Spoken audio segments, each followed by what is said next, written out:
State Representative Tacky Chan of Quincy is joining us on a Wednesday for a change. Tacky, how are you? Hey Joe, good to see you. We had some scheduling issues the last this week regarding Tuesday and Thursday, so we're running a midweek show together. Yeah, and just a week from today is July. It is. You blink, we're into July. Obviously, the formal sessions end on July 31, but we do have a caveat in the rules this cycle that allows us to come back in the formal session specifically to vote on conference committee reports.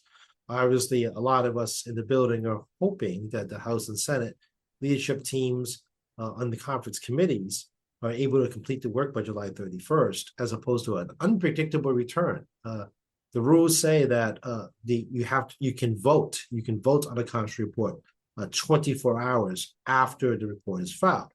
So let's say you filed a report at 3 p.m.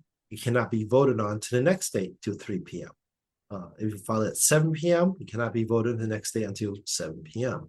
So this becomes a interesting situation going after July 31st. There's the potential that the entire legislative body may be on call with almost no notice. That could really ruin some vacation plans for folks, I'm sure. Yeah, it can ruin anybody's plans, actually. Right.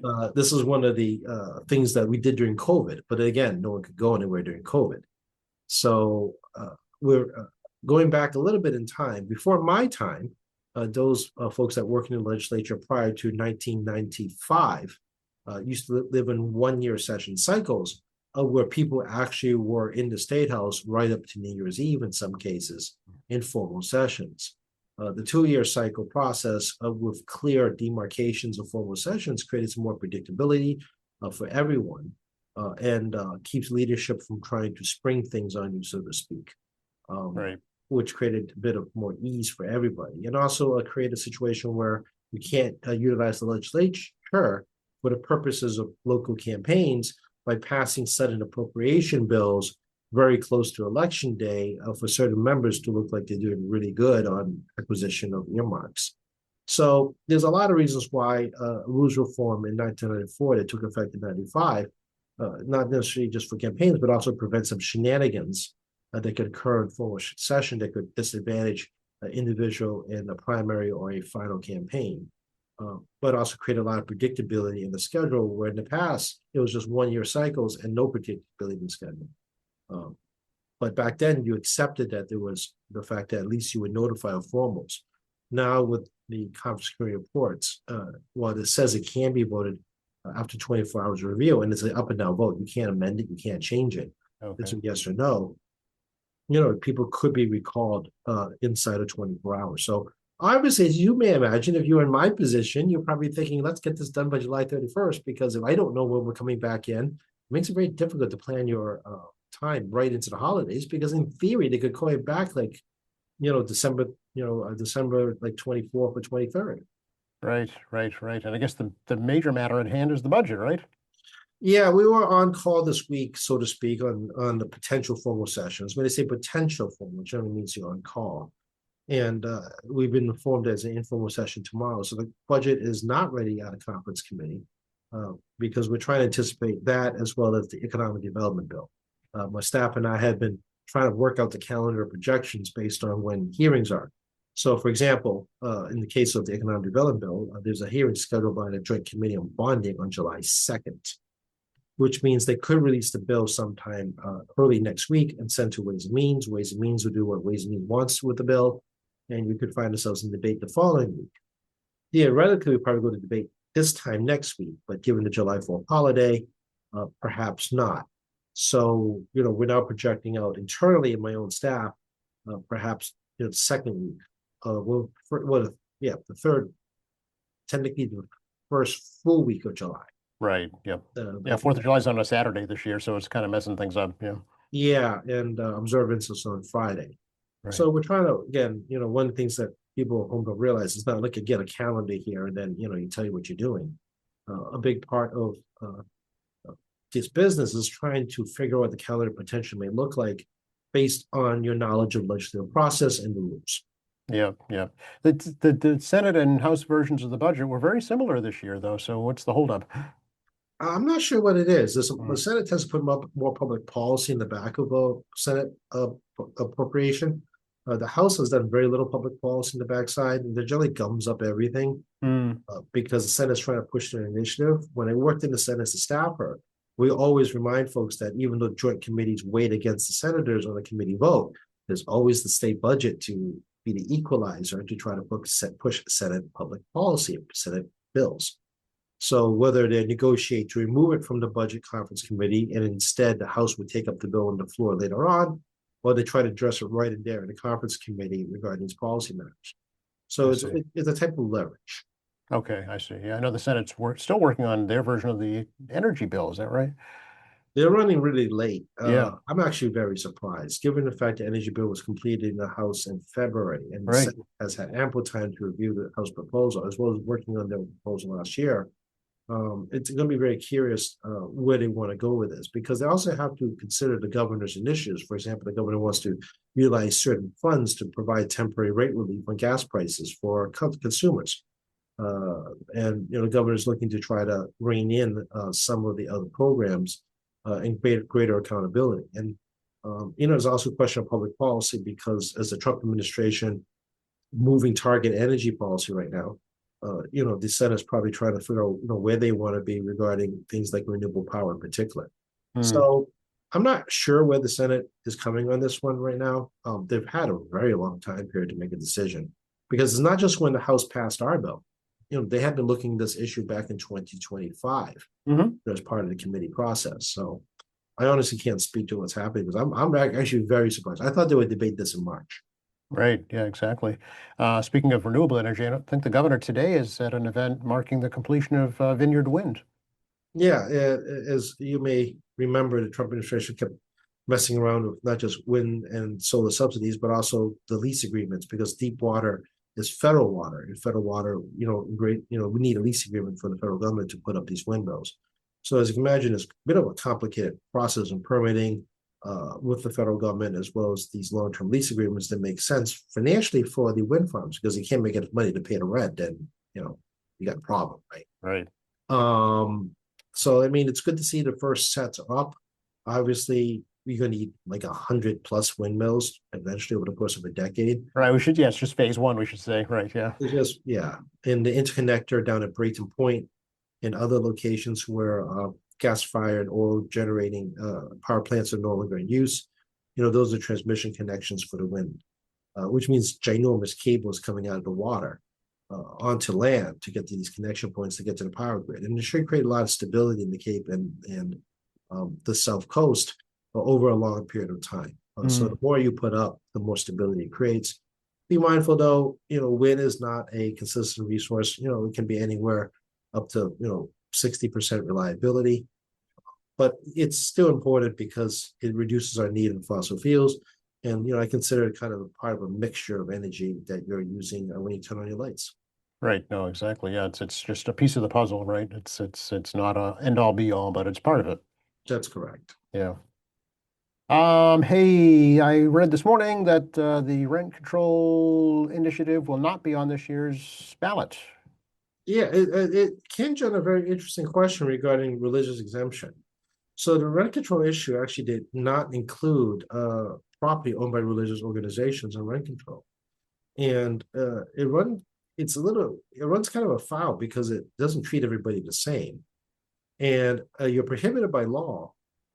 I think, and also by constitution, but I know it definitely by law, from addressing religious issues by ballot question. Yes, the state constitution, as according to the Supreme Court, specifically says you cannot address religious institutions via ballot questions.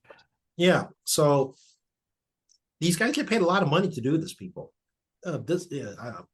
Seriously. Oh, I know. The public does not understand that people who put these questions spend a lot of money for people to write these questions. Oh, yes, multi-millions of dollars, yes. And it just went down the toilet. That's right. Yes, it did. This year, at least, yeah. And many of these groups pay for signatures, $1, maybe $2, maybe more per signature for these signature collectors. And you can rack up, $500,000 before you blink on just signature collection. Yep. So people kind of have this false impression that these citizen initiatives are like people private citizens doing this on their free time. Yes, there are some. Well, more at the local level, but yeah. Yeah, there are some. They do exist, but the super majority of them now these days are professional ballot question people. They hire consultants, they hire PR firms, Yeah. they pay for people to get signatures, they do polling, Yeah. and they It's an industry. It's its own industry. Yeah. it's an industry, and people spend a lot of money for people to write ballot questions. Yes. This is very disturbing from my standpoint. Is that I whether I like it or not, or you like it or not, is professionalized ballot initiatives. It is not a citizen petition. Right. It is a professionalized industrial machine on ballot questions in Right. No, Massachusetts. and the House Speaker has cautioned about this in the past. Right. Yeah. Yeah, and I've been living on ballot questions for 30 years of my life, observing in every single one of them, Yeah. and in the progress of industrialization of ballot questions. And yeah, I am just absolutely shocked about this, as well as the income tax one. Not like I want, like I want to. I'm not going to want to talk about the policy about it because it's relevant now. However, I am shocked at the amount of money these folks have spent and basically just wasted this quickly. That's right. Yeah. And I would absolutely want a refund from those guys that wrote those ballot questions.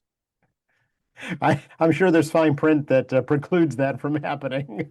Oh, guys, if you were spending this much money and whoever wrote this thing for you, I mean, if you look, guys, if you guys spent this kind of money on this stuff and you just got, hosed by the Supreme Court because of a technical error of Right. which was 100% catchable. Yes. Yes. Doesn't look good for the Attorney General's office either. No, there's another half of this, just like we talked about the income tax issue. The Supreme Court basically, again, slapped the Attorney General for inaccuracy of summary of a ballot question initiative that, to be honest with you, if you were a competent attorney, should have easily caught in both instances. Yeah. If you just refer to the state constitution, which has been around a little while. Well, if I was the AG, first time out, I've been like upset. This time out, I'm firing people. Oh, for sure. Yeah. Whether she does or not, that's her prerogative. Well, that's up to her, right? Exactly. And Yeah. I mean, personally speaking, yeah, you're canned. Yeah. One was bad. Two, you're gone. That's right. Yep. So I think we're down to 10 now this fall, ballot questions. I don't know. Yeah, I know. It's hard to keep track. I know.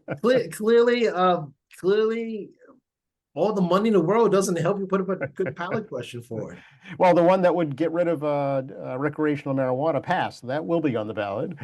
I don't think it's going to pass in the public. I agree, but it will be there. Yeah.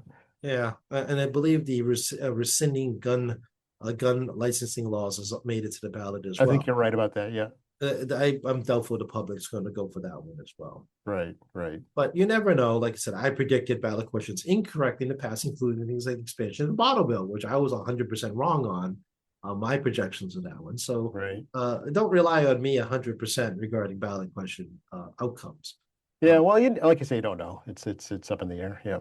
It is, and we'll see if some of these groups that are less well funded, see how they move forward on the advertising and education campaign on voters to push it forward on the ballot box. We shall see. And again, money isn't everything. But in terms of the ballot initiative process, some of these groups, I wouldn't say all of them, but some of these groups spent big money and got blown out of the water because of bad drafting, which I'm sure they spent good money on. Sure. And yeah, I want my refund if I was these guys. No, for sure. Yeah, that's another story. Somebody else to look into. Hey, these supposed to be professionals, and I can be critical as much as I want to be, but so they're in business all around the country, not just here. So it's going to impact their business all around the country. Well, I think all of us listening to this wish they could make the amount of money some of these guys are probably making. Right. Exactly. Yeah. Okay. Well, on that happy note, let's move on to national politics. What's going on with the U.S. and Iran situation? We don't really know. No, it's a lot of conflicting information. Again, like through this entire process, the president says one thing, Iran denies the other. And now the Gulf states are kind of like moving on their own here to try to find their own way out of the situation. In fact, Oman and Iran are talking about controlling that entire strait area. Is actually pretty fascinating for two groups that really don't talk to each other that much. right. But they Um, have a common interest. Yeah. they discovered a common interest because of, frankly, the failure of this president and administration to create security for the Gulf neighbors.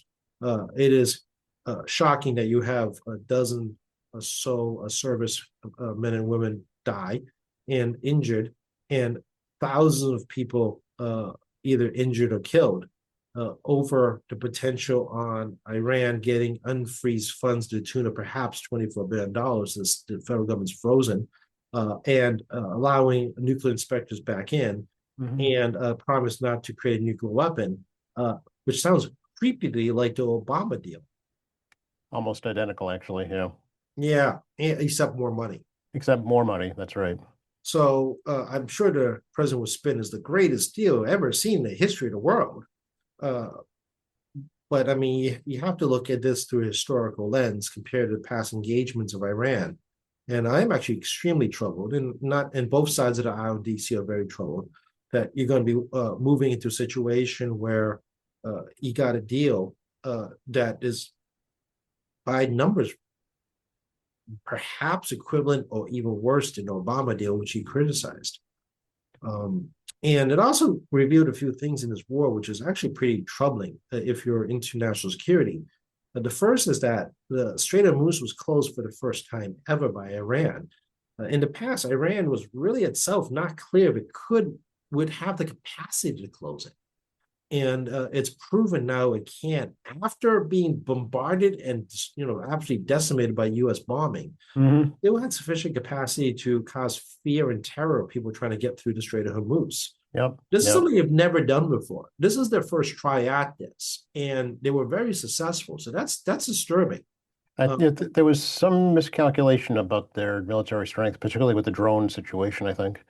Agreed. This warfare behavior is more reminiscent of a Cold War approach versus the 21st century approach. Ukraine was the lesson that they did not learn, or this administration did not learn of asymmetrical warfare. Mm. Uh, and we've not been really a great occupying military. We've done it more than once in the 20th century, many times in the 20th and 21st century. Well, And, Iraq and Afghanistan, just to point to a couple. Yeah, well, people forget we occupied Japan for a long time, that's right. and we basically occupied Korea too That's right. after Yep. the Korean War and a number of other places. So it's not like we haven't done this before, but we're not great at it. And the other things have shown that there's a huge military weakness here in the United States that was revealed that we should never have revealed regarding our ability of asymmetrical warfare and our lack of desire to put troops in the ground. I mean, the Iranians have basically called the president's bump regarding his every single bluff regarding land invasion, bluffed him on taking that Kargag oil connection facility, bluffed him on the missile ballistic missile issue. Even U.S. military intelligence think they only got 60% of the Mm. missile units because Iranian shows they can go asymmetry. They went from a centralized command unit to smaller units around the country, moving their ballistic missiles and military capacity all over the place to try to keep them U.S. guessing on where they were to keep the munitions alive. And the Republican Guard is completely intact, and the military is intact.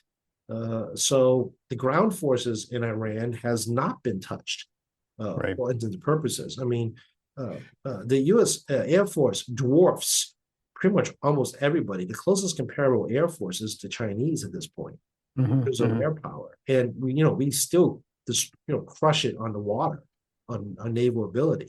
But it doesn't mean anything on a country that's a land-based defense system.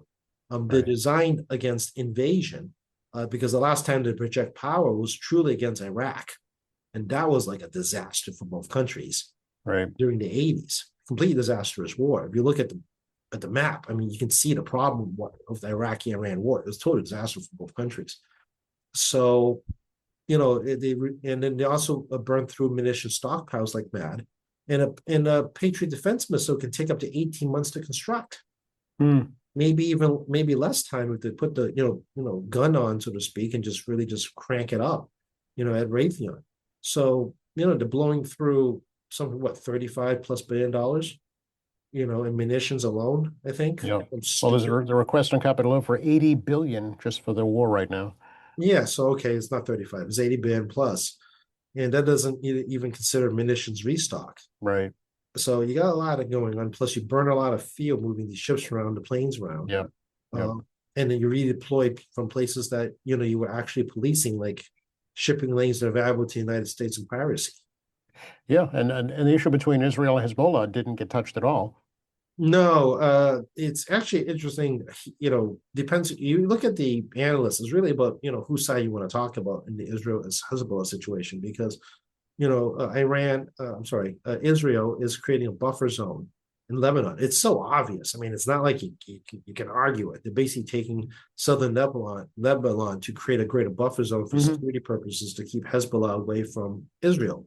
Right. Makes sense, right? You guys probably, this is common sense. The problem is that it's not your land and they want to hold on to it.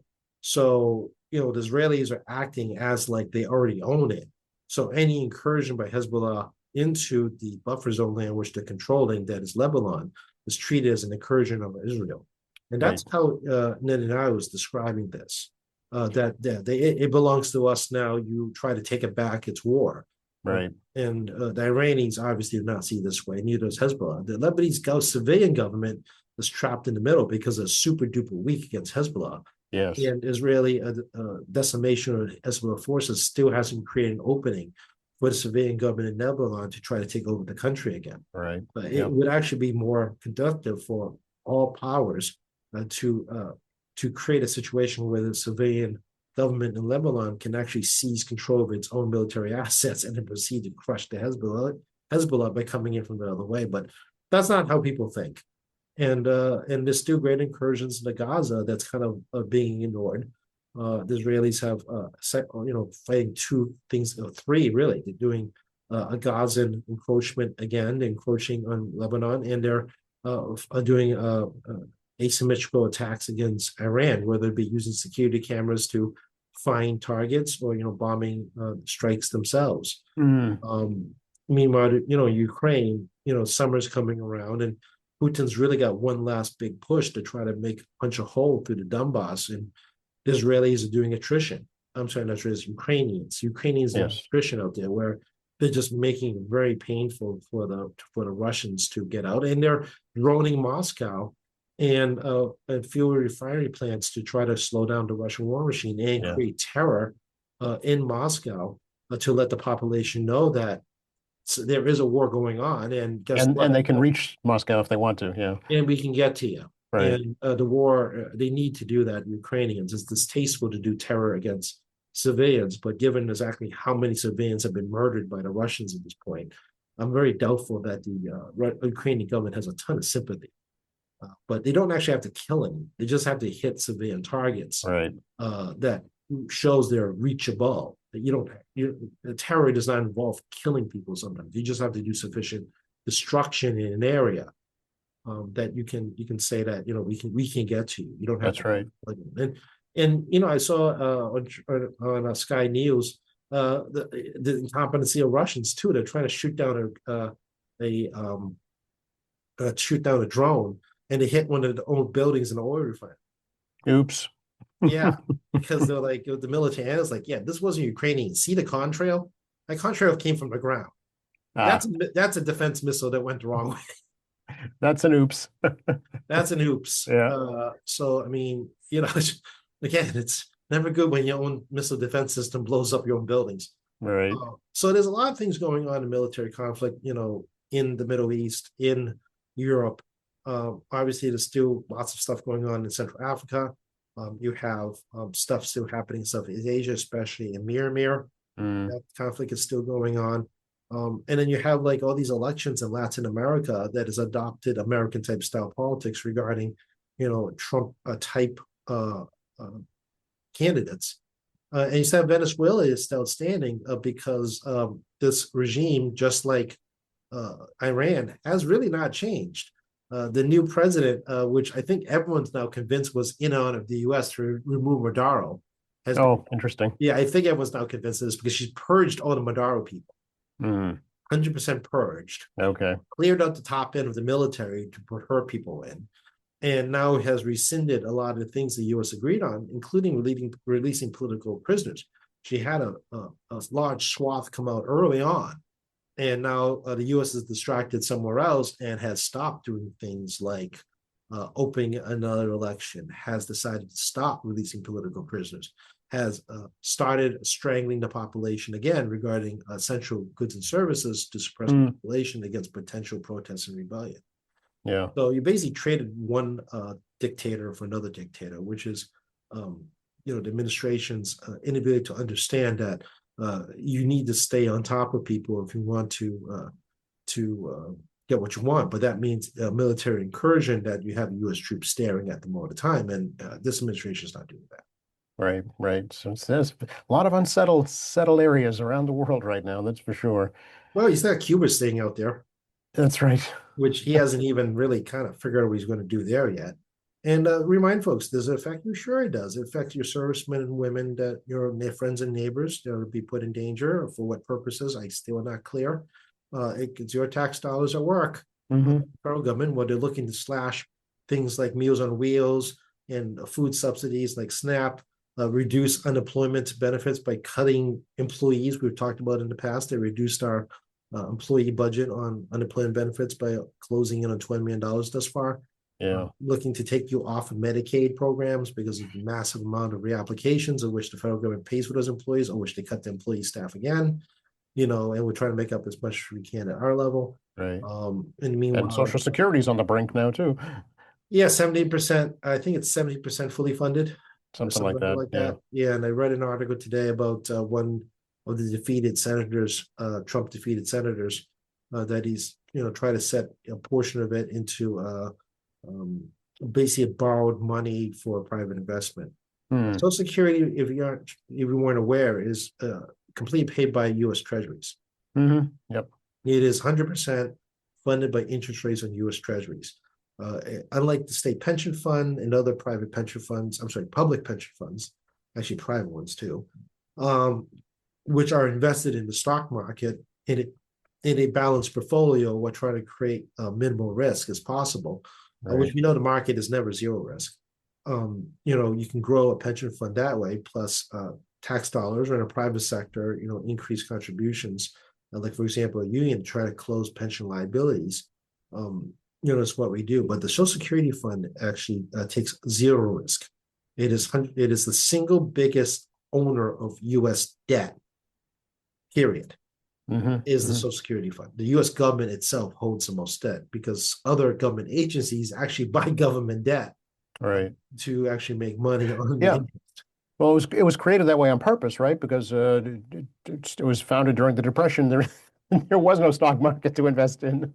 Well, the stock market was there. It was just not uninvestable. Well, right. Yeah. Let's put it was uninvestable. So Social Security has a position of the federal government is that it has to be a zero risk commodity, which creates U.S. Treasuries.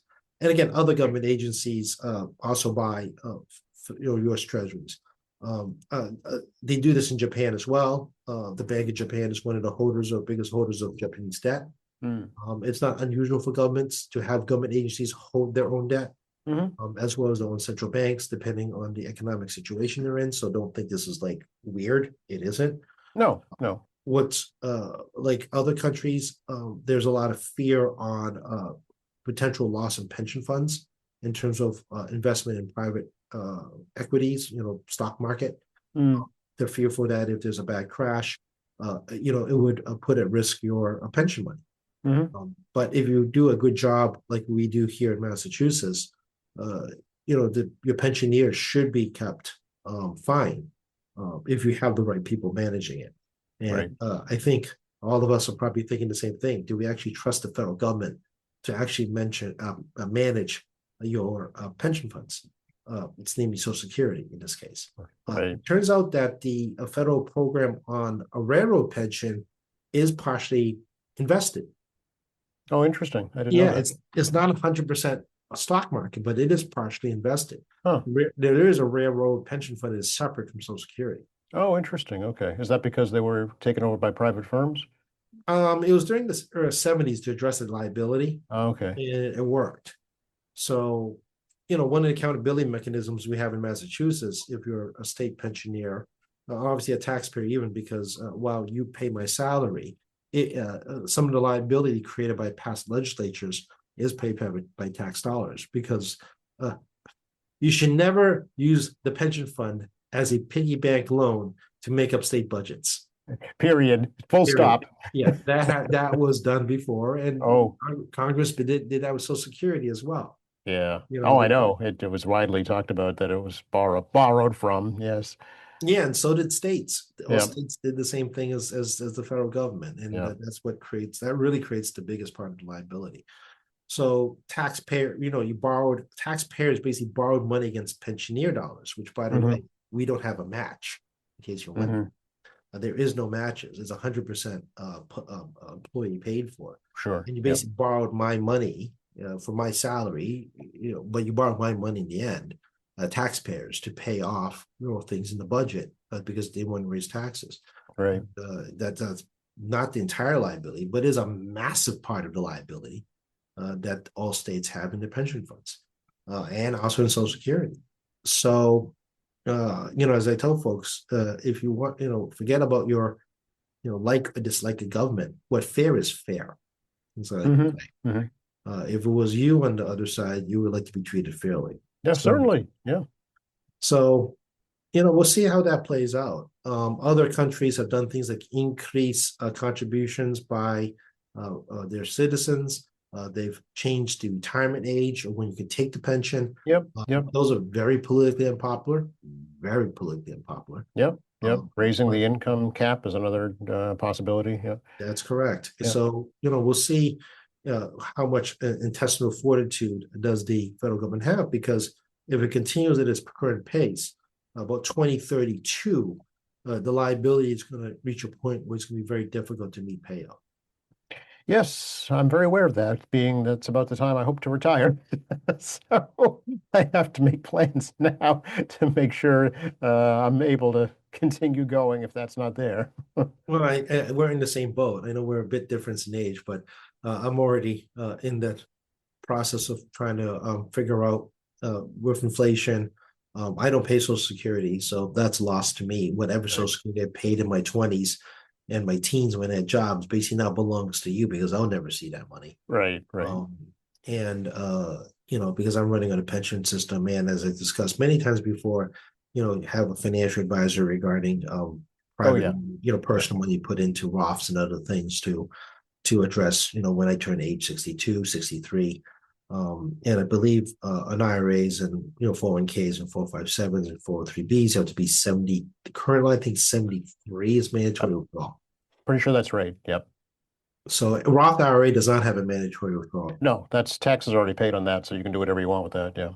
Yeah. So, again, this is I'm not that old, but it doesn't hurt to, have a 20-year plan moving forward, trying to figure out what quality of life you'll going to have 20 years from today. Mm-hmm. Yep, absolutely. So why aren't gas prices coming down, Jackie? I don't know. It has come down a bit. I mean, it's under $4. Okay, that's remarkable in itself right now. And the price of oil is kind of fluctuating right around $70, but that could spike at any moment. I think a part again, we like last year during the Ukraine war. I'm sorry, not last year, almost 4 years now, the Ukraine war, and you got the COVID shocks. Even before that, during the early 2000s and the 2010s, you had consumption oil go up because of industrialized nations being fully formed economies, similar to the West. You've had all these supply and demand issues. I'm going to tell you, my big suspicion is because they're afraid of another price shock. Okay, makes sense, I guess, because things are still tenuous at best. Agreed. Yeah. And I think that's what's good. It's driving its lack of certainty. So, if they drop it down to like 350, for example, from 378 or 388, they drop it down in 1 week, and there's a price shock the week after, because this is all based on futures, not today. Right. That is the problem. And the futures market is showing a decline, but I don't think the industry believes the futures market. And the futures market is what's supposed to create stability on fuel prices. So you look at what people in the future are basically taking options, betting on Yes. price should be in the future, dictates how you should behave today. I don't think there's a lot of faith in private sector businesses regarding the futures market right now. Yeah, it'd be interesting to see how long it takes if it does start to permanently come down. But it's going to be a break point, right? The supply shock on inflation is a delayed effect. The administration, and it's not just this president, all presidents look to the today number or the most recent month number to try to convince you that there is no such thing as inflation. You do have a delay. The question is if it's a delay hitting all simultaneously, or is it going to be like a smooth go through? So if it's a smooth go through, your price shocks will be very gradual, and you kind of see it move, but it won't be like a steepening curve up. In politics, as you can imagine, with the public, your biggest fear is spikes because you see, Especially in an election year. especially in election year, you rather see a gradual movement up and down, more like a curve on a long roller coaster. To try to smooth out the bumps in the long run, as opposed to jet massive spikes up and down, which creates consumer and business uncertainty of what the price structure should be. And you still got tariffs coming back again, issuing a new set of tariffs, which create one-time spikes until you accept these tariffs as the norm. And food prices aren't, agricultural food prices really aren't going to hit you until October. September, October is when you feel those agricultural food prices on a global level. You may not see, gas and natural gas as well as fuel and jet fuel prices stabilize in the fall. And you got, airlines are continuing to increase their fares in the second half of this year because of lack of assurity regarding the availability of jet fuel. Yeah. Well, I mean, the Fed is not confident that inflation is in check. They're talking raising interest rates. Yeah. Last month's CPI was 4.2%. I've actually did not look at the PCE today, which should be significantly lower because it strips out food and fuel, which are very volatile. So generally, the PCE should be in the threes, should be in the low three zone. But because 4.2% has food and energy prices, which is very volatile, it should be significantly higher than the PCE. So the Fed Reserve is going to be interesting to watch because usually they speak on a similar voices over the last year, and Chair Walsh may find himself in a situation where he's going to get more dissenting opinions regarding raising rates to try to address inflation, particularly once we close in October. Yes. And as I said before, a lot of these shocks may not appear to September, October, right before Election Day. Yes. Very, very soon before. Yes. Yeah. Yeah. And this is a political show. Yes. We talked about. So, I mean, you guys can probably figure out by raw common sense what will happen if interest rates go up right before Election Day, right, by a quarter point. The stock market takes a bit of a bump down as a result, and you're looking at your price of tomatoes go up significantly at the same time, and you might see a PCE of like 3.7. It could have a CPI of like 4.7. Yeah. Perhaps. And then, the news will say the sky is falling, and it'll create a negative media attitude among voters, which would take it out on whomever's at the polls. So, and the president's going to lose his mind and will start demanding things from Walsh, but the board makes the decision, not just the chair. That's right. That's right. And then right now he's like trying to herd cats because they're out there saying their own things. That's right. Yeah. And I think the misconception that the president, as well as I think the media as well, on the Federal Reserve Board, is that they're under some false impression as whatever the chair wants, the chair gets. That is not true. Right. No, it never has been. Exactly. Yeah. It's a very independent board on design, by design. Yeah. And they need to reach a consensus vote to get the majority in what they're going to do next. And they're looking at the same data. And these folks are pretty good at their job. They've all been banking industry analysts, economists, folks for decades. So they're not stupid people. But they're all working with the same data sets, doing no analysis, trying to figure out what the future may look like. And right. They may have different opinions on what it is based on their experiences in past economies. And Walsh is the experienced Federal Reserve person himself, Yep. and is very competent, despite what people say. He is actually very competent. However, he may not have the votes on the board when what he wants to do, and may find himself in a situation he's to compromise with the membership. And the chair would never want to go on the wrong side of the vote. So if he finds himself on the losing side of the vote, he ain't gonna call the vote. That's right. And he probably won't last in that position too long either. A chair never loses a vote. Just ask the Speaker of the House. No, ask a chairman of a committee. Or that, as you know yourself, yeah. As I know myself, you do not call the vote if you're going to lose. That makes no sense. Right. That forces you to reach a compromise, so you can't get the votes to win. Right. And that's how this life works. It's about compromise and negotiation, respect of other folks' opinions to try to figure out how you can move forward together. Respect. You just said the key word, respect. That's right. Yeah. That's a big part of what I do at the State House. Again, I'm an old staffer, folks. I still believe in these old-fashioned protocols I was taught with. And I still maintain a high degree of mentality that it doesn't matter how you got elected. Everyone got elected and you deserve the respect as an office holder. Yeah. I don't agree with you whatsoever, but you Yep, deserve yep. the respect as an office holder. Yeah, it's the Tip O'Neill school of politics, right? I am very old-fashioned. Yeah. I was brought up. Whether you agree or disagree, well, you can talk about that, but that's what I was brought up. What's going in your committee, by the way, these days? Not too much. We held a public hearing actually yesterday, and we have the way the quirky rules have been set up by the House and Senate leadership teams. We actually heard a Senate version of the bill. We already heard in the House.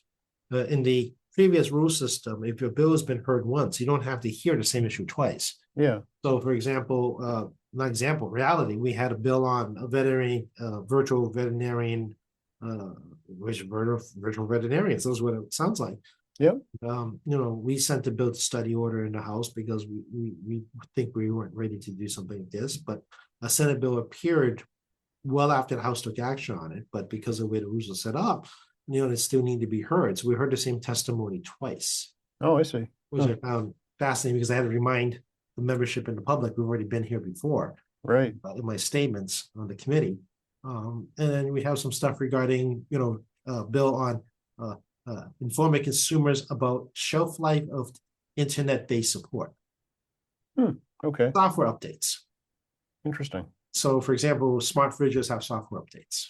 Oh, okay. How long will your appliance receive software-based support? Oh, you have to. I didn't realize that had to be regulated. It doesn't yet. Oh, okay. This is a huge question mark I don't have an answer for either. Yeah. So, Well, it's interesting though. It's interesting because devices could be outdated before their time. well, that's a good question. It's hard to predict. So if you go ahead and provide a guarantee of 2 years of software support, you have to honor 2 years. However, it could be more than 2 years of support.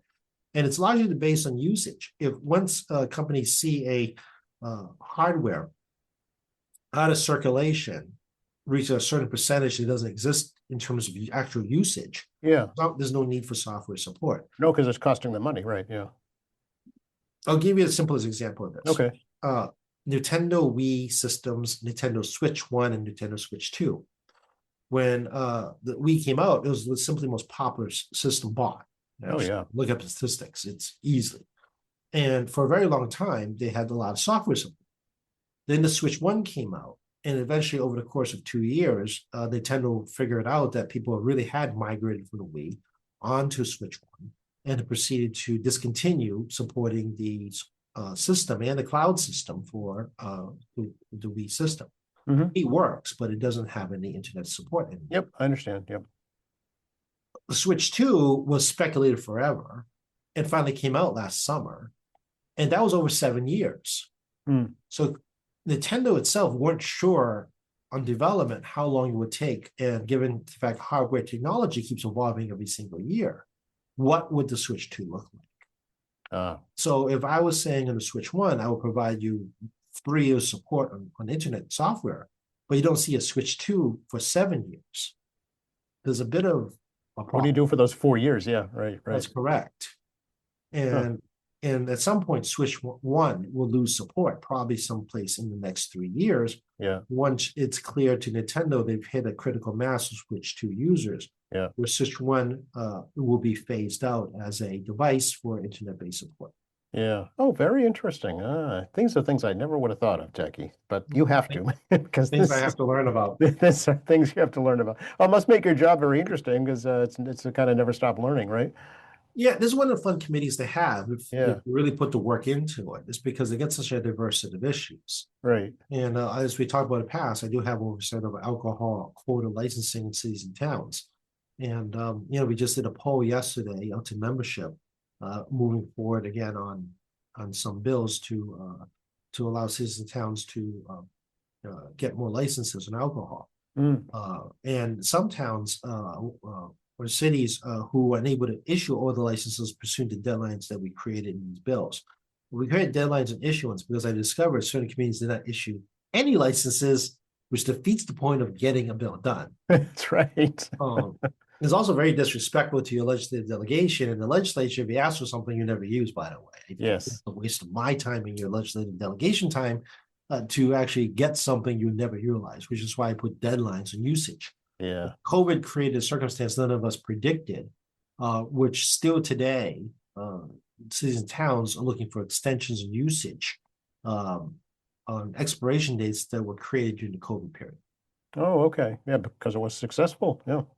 Yeah, and some development on some communities were delayed, up to 5+ years because of the COVID situation. So there is a lasting effect still from the COVID shutdown, but also the price structure and inflation. As you may remember, lumber was out of control in 2021. Inflation has forced some communities to stop development because they exceeded their budgets. Yes. And revisit the issue at a future date, which happens to be today sometimes. Oh, interesting. Yeah. Yeah, actually, I think it slowed down the new police station here in Quincy for a while. Yeah, because the cost of materials were out of control. Yeah. So give you a sense of kind of behind the veil, as we like to do on the show about some of the things they do. It is not that straightforward and requires a lot of education, beyond the city of Quincy guys, that I have to learn about other communities and how they operate and what the circumstances are that they need certain changes to the law to address the current situation locally. And I truly believe in these situations that not just the committee wants accountability, but the legislative delegations that represent those committees should have accountability as well. Certainly. Absolutely. Yeah. Make sure everything's running efficiently as possible. Yeah. And, it's their name on the bill. So if you're the legislator that has the name on the bill, you should have some accountability from the municipality. Like, what are you doing? Because my name's on the hook, not yours. That's right. Yeah. What's the story here? What are you doing this for? Yeah, just my thought in the matter. If my name was on something, I would like to think I would like to know what's going on. But everybody does the things their own way, so I can't. That's right. I don't like to be overly critical. You can only speak for yourself. That's right. I understand. Anything coming up in the district we should know about? Well, congratulations to the scholarship winners at the Elks last night. I am sorry I could not make it out there. I had a friend's retirement party from the AG's office. My good friend Joe Rogers, who after 33 years working representing ratepayers against utility companies, has finally retired. We talked about this many times with Joe, like, when are you going to retire? And if you're not aware, Joe Rogers' and stepfather, Sean Collier. Oh, okay. Sure. The MIT police officer who was killed during the marathon bombings. Yeah. Yeah, so Joe's a good friend of mine. So congratulate Joe on service, and you can work more time on his stepson's foundation, the Sean Collier Foundation, which does a lot of work, including helping build handicap accessible playgrounds. Nice. So but also hope he has some free time and gets to enjoy life. And I saw him and he lost a lot of weight. He looks in great health. And I would like to see him even in better health moving forward. So then we have obviously Jolly 4th is rolling around next week. So it'll be in Adams Shore, Germantown, and Marymount. Quincy Pride is this Saturday, Marymount Park. People have time to stop in. There is a Friends of Wallaston Beach annual meeting, I believe, coming up on Sunday. I actually have a wake coming up. I have a friend who's daughter died at age, I believe, 42. Mm. I actually have to hit a funeral next week as well.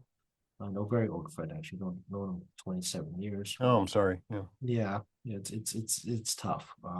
It's also hard to get into everybody's events, as you know, whether it be a passing of an individual as well as celebratory events. It's hard to Mhm. catch them all. And of course, I don't want to bring my personal life into this too much, but I'm still doing a lot of post-mortem things regarding my mom, which I'm sure people here have done listening to this and things you didn't realize was there. Yeah.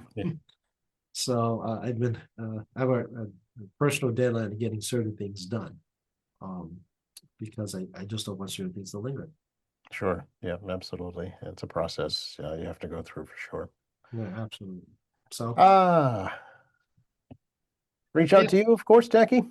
yeah, room 42 at the State House. We're there, room 42, 617-722-2370, 617-722-2370. I do not control the phone chain. I get more than one person tell me about this, so be patient and wait if the person in front desk does not pick up. We have TakiChan.org as a resource page, as well as State Representative Taki Chan with a corresponding Instagram page. We do have MAlegislature.gov, MAlegislature.gov. Please make an account and you can follow your favorite public policies, bills, public hearings, watching formal and informal sessions.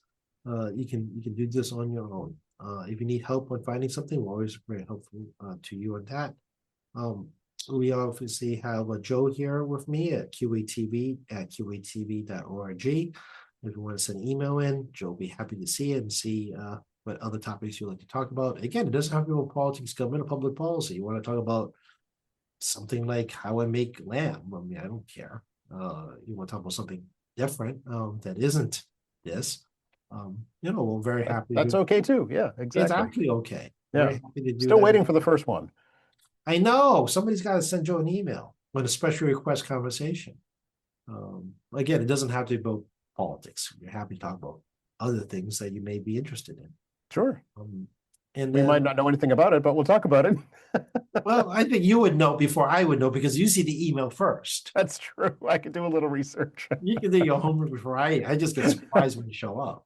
As you That's, know, this these is are not unscripted. scripted, folks. This is totally unplugged. Yeah, this is totally unplugged. So I mean, Joe, you can write stuff to Joe and just spring it on me. I'll be floating a little more into the public, but again, I have a lot of personal life stuff I'm still trying to work through. Sure. Yeah, absolutely. Always good to catch up, Techie. Appreciate it. Well, good to see you, Joe. Catch her in a week's time.